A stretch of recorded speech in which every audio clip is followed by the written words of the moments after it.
Šių metų gruodžio 10 dieną Punsko kovo 11-osios licėjaus mokiniai su mokytoja Gražina Bliūdžiuvienė, talkinant Daliai Sendaitei ir Violetai Vainieniai, surengė parodą Kaimų kryžiai – mūsų krašto kultūrinis paveldas.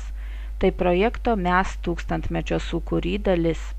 Jį finansavo Tautinių mažumų ir išeivijos departamentas prie Lietuvos Respublikos vyriausybės.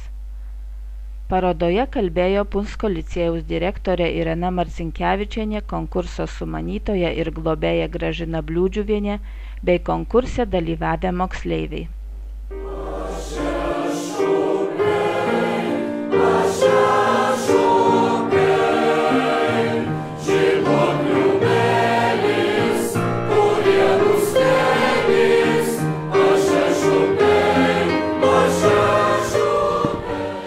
Įdomu buvo sužinoti apie savo kaimo istoriją ir ne tik savo kaimo, bet ir pakeliauti ten, kur dar nebuvau pati keliavus, pavyzdžiui, Ramoniškėse. Ir įspūdžiai geri. Daug fotografuoji? Kartais fotografuoju. O ką dažniausiai? Gamtą. O gal seniai fotografuoji? Tai nuo 4 metų. Kaip kilo mintis tokia? Mes su direktore rašėm rudenį į Tautinių mažumų departamentą projektą ir taip pasiūliau, kad galėtum kažką tokio su mokiniais atlikti. Ir tada prašėm truputį lėšų, kurias aišku gavom šiek tiek nuotraukams ir popierui, ir dovanėlėms.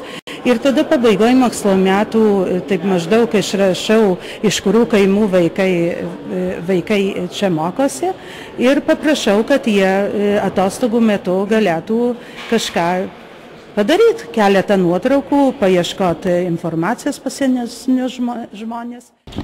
Kad iš mūsų kaimo buvo paimta Žvikelių ir Raistinių kaimai ir buvo paimta 4 žmonės. Tai mes, kadangi Žvikelių čia 2 linijos, tai iš mūsų linijos buvom mes paimtas, tai mes už tai savo linijų padarom. Geriausia mes žinom. Kiek kryžių jūsų kaimo? 8 mūsų linijos. Visus kryžius nufotografavo? Jo. Man iš pradžių atrodė, kad jų rugsėjo 1 tikrai turėsiu daug tos medžiagos, bet taip neįvyko. Po vieną ir vos prieš Kalėdas mes galėjom įsirituliuoti su šitą parodą. Neatradau nieko naujo, bet buvo labai įdomu pavaikščiot, pavažinėti po savo kaimą ir pažiūrėti, kada tie kryžiai statyti. Ir buvo įdomu. O iš kur ta mintis man krito? Kažkada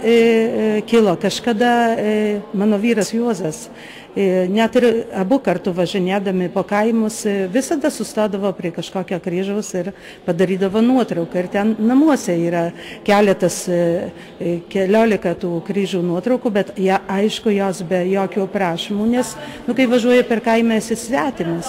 O šičia tų kaimų gyventojai, tie vaikai, jie visus pažįsta, žino, kas daugiausia apie viską žino ir jiems buvo lengviau prieiti prie informacijos. Buvau Šlynakimy, manau labai įdomu buvo, ten buvau vietose, kur anksčiau taip neteko užeit ir bendrai įdomu, ten senesnių žmonių. Ir labai džiaugiuosi, kad nori tie 7 mokiniai pakluso man ir padarėm tą pradžią, o manau, kad tęsim toliau šitą darbą.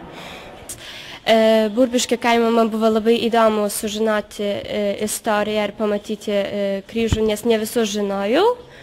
Ir daug įspūdžių paliko šis projektas. O koks įdomiausias Burbiškių kaimo kryžius? Tai yra koplytelė prie pono Žukausko. Pasakei, kad sužinojai šiek tiek istorijos, tai ne tik fotografavai? Jo, ne tik fotografavau, bet ir sužinojau daug istorijos. Dar daugiau tikriausia būtų sužinojus, bet jau daug žmonių yra mirę, kurie daug istorijos žinojo apie tus kryžius. Ir dėja tik tai pusė tos istorijos dabar sužinojau. Tokia mintis kilo bendrai kuriant projektą šių mokslo metų darbams. Ir skaitau, kad čia mintis labai graži, kad verta dėmesio. Tikiuosi, kad pavyks mums įkalbinti moksleivius, kad šitą darbą tęstų. Labai būtų gražu, jeigu sugebėtume visų mūsų kaimų kryžių nuotrauką surinkti.